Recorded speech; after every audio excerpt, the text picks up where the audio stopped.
ವಿಷ್ಣು ಸೇನಾ ಅಧ್ಯಕ್ಷರಾದ ರಾಜುಗೌಡರ ನೇತೃತ್ವದಲ್ಲಿ ಇಂದು ಅರಣ್ಯ ಸಚಿವರಾದ ರಾಮಲಿಂಗಾರೆಡ್ಡಿರವರನ್ನು ಭೇಟಿ ಮಾಡಿ ಮನವಿ ಸಲ್ಲಿಸಲಾಯಿತು. ವಿಷ್ಣು ಸೇನಾ ಸಂಘಟನೆಗಳ ಅಧ್ಯಕ್ಷರುಗಳಾದ ಬಿವೈ ರಮೇಶ್, ವಿಷ್ಣುಕಟ್ಟೆ ನಾರಾಯಣ್, ಸರವಣ, ಚಂದ್ರಹಾಸ್, ಸ್ನೇಹರಶ್ಮಿ, ರೋಹನ್, ಪ್ರಸಾದ್ ದಾದಾ, ವಾಸುದೇವ್, ಶಿವು, ಹರೀಶ್, ಯಶವಂತ್, ಬಸವ ಇನ್ನೂ ಹಲವರು ಉಪಸ್ಥಿತರಿದ್ದರು. ನಮಸ್ತೆ. ನಾಡಿನ ಡಾಕ್ಟರ್ ವಿಷ್ಣು ಅಭಿಮಾನಿಗಳಿಗೆ, ಕಲಾಭಿಮಾನಿಗಳಿಗೆ, ಇವತ್ತು ನಾವು ಅರಣ್ಯ ಸಚಿವರಾದ ಶ್ರೀ ರಾಮಲಿಂಗಾರೆಡ್ಡಿ ಅವ್ರನ್ನ ಭೇಟಿ ಮಾಡೋಕ್ಕೆ ಬಂದಿದ್ವಿ. ವಿಷಯ ಇಷ್ಟೇ, ಮೇರುನಟ ಡಾಕ್ಟರ್ ವಿಷ್ಣುವರ್ಧನ್ರವರ ಏನು ಸಮಾಧಿ ಧ್ವಂಸ ಆಯಿತು ಅದು ಮರು ನಿರ್ಮಾಣ ಆಗಬೇಕು. ಮತ್ತು ನಮಗೆ ಅಲ್ಲಿ ಪೂಜಾ ಕಾರ್ಯಕ್ರಮ ಮಾಡ್ಕೊಂಡು ನಮಗೆ ಅವಕಾಶ ಬೇಕು.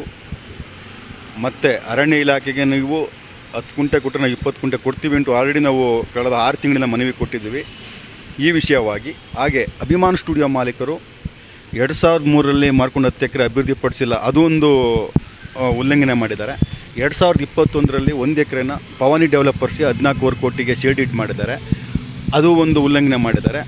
ಸರ್ಕಾರದ ಆದೇಶ ಇಲ್ಲದೆ ಡಾಕ್ಟರ್ ವಿಷ್ಣುವರ್ಧನ್ ಅವರ ಸಮಾಧಿ ಧ್ವಂಸ ಮಾಡಿದ್ದಾರೆ.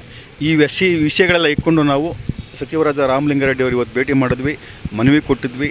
ಅವರು ಇದ್ರ ಬಗ್ಗೆ ಒಂದು ಮೀಟಿಂಗ್ ಕರಿತೀನಿ ಅಂತ ಹೇಳಿದ್ದಾರೆ. ರಾಜ್ಯ SITದು ಒಂದು ಮೀಟಿಂಗ್ ಕರಿತೀನಿ, ಮತ್ತು ವಿಧಾನಸೌಧದಲ್ಲಿ ಒಂದು ಮೀಟಿಂಗ್ ಕರಿತೀನಿ ಅಂತ ಹೇಳಿದ್ದಾರೆ. ನಮಗೆ ಒಂದು ಆಶ್ವಾಸನೆ ಕೊಟ್ಟಿದ್ದಾರೆ. ಇವತ್ತು ನಮ್ಮ ಜೊತೆ ನಮ್ಮ ಟ್ರಸ್ಟ್ನ ಗೌರವಾಧ್ಯಕ್ಷರಾದ ಬಿಳೆಕಳಿ ಬಿವೈ ರಮೇಶ್ ಅವರು ಬಂದಿದ್ದರು. ಹಾಗೆ ನಮ್ಮ ಡಾಕ್ಟರ್ ವಿಷ್ಣುವರ್ಧನ ಸೇನಾ ಸಮಿತಿ ಶರವಣವರು ಬಂದಿದ್ದಾರೆ.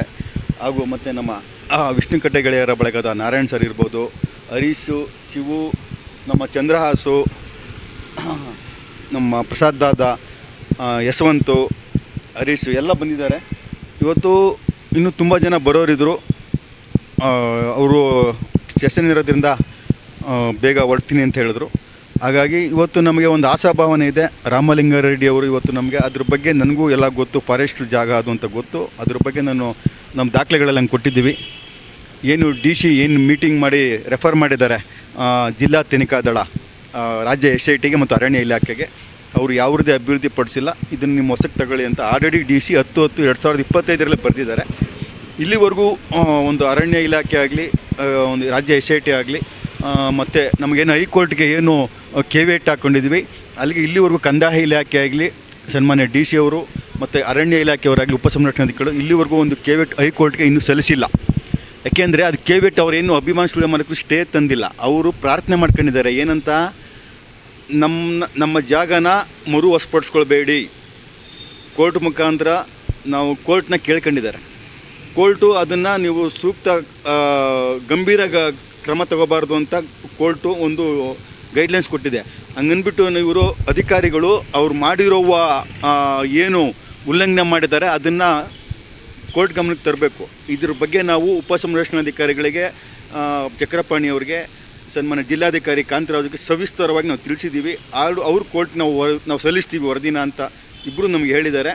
ಆ ಕೋರ್ಟ್ ವರದಿ ಸಲ್ಲಿಸಿದ ಮೇಲೆ ಅದು ಆಟೋಮೆಟಿಕ್ಕಾಗಿ ನಮ್ಮ ಕೇಸ್ಗಳೆಲ್ಲ ಓಪನ್ ಆಗುತ್ತೆ. ನಾವೇನು ಪುನರ್ ಪರಿಶೀಲನಾ ಅರ್ಜಿ ಏನು ಡೆಮಾಲಿಷ್ ಆಯಿತು ಅದು ಪುನರ್ ಪರಿಶೀಲನೆ ಮಾಡಿ ಅಂತ ಒಂದು ರಿಟ್ ಪಿಟಿಷನ್ ಹಾಕ್ಕೊಂಡಿದ್ದೀವಿ. ಒಂದು ರಿಟ್ ಪಿಟಿಷನ್ನು ಸರ್ಕಾರಿ ಅಧಿಕಾರಿಗಳ ವಿರುದ್ಧ ಹಾಕ್ಕೊಂಡಿದ್ದೀನಿ. ಇವೆಲ್ಲ ಒಂದು ಕೇಸ್ಗಳು ಅದು ಬರುತ್ತೆ. ಹೀಗಾಗಿ ನಮಗೆ ಇವಾಗೇನು ಅಂದರೆ ಅರಣ್ಯ ಸಚಿವರು ತಕ್ಷಣಕ್ಕೆ ಒಂದು ಮೀಟಿಂಗ್ ಕರೆದು ಅವರ ಅಧಿಕಾರಿಗಳಿಗೆ ಒಂದು ಸೂಚನೆ ಮತ್ತು ಒಂದು ಗೈಡ್ಲೈನ್ಸ್ ಕೊಡಬೇಕು. ಹಾಗಾಗಿ ನಾವು ಅವ್ರನ್ನ ಭೇಟಿ ಮಾಡಿದ್ವಿ.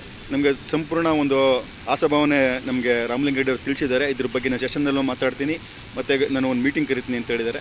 ಅವರಿಗೆ ನಾಡಿನ ವಿಷ್ಣುಜಿ ಅಭಿಮಾನಿಗಳ ಪರವಾಗಿ ಹೃತ್ಪೂರ್ವಕ ಧನ್ಯವಾದಗಳನ್ನು ತಿಳಿಸ್ತೀನಿ.